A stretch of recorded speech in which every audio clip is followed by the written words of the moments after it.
फिर मूसा ने हारून से कहा कि ऐ हारून, जब तुमने उनको देखा था कि गुमराह हो गए हैं तो तुमको किस चीज ने रोका था? यानी इस बात से कि तुम मेरे पीछे चले आओ, भला तुमने मेरे हुक्म के खिलाफ क्यों किया?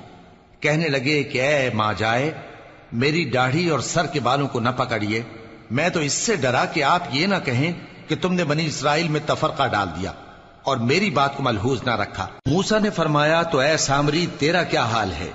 उसने कहा कि मैंने ऐसी चीज देखी जो औरों ने नहीं देखी, तो मैंने फरिश्ते के नक्शे पा से मिट्टी की एक मुट्ठी भर ली, फिर उसको बछड़े के जिस्म में डाल दिया और मुझे मेरे जी ने इस काम को अच्छा बताया।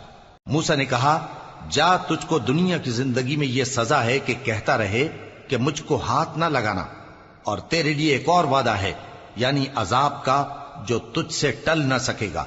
और जिस माबूद की पूजा पर तू जमा हुआ था उसको देख, हम उसे जला देंगे, फिर उसकी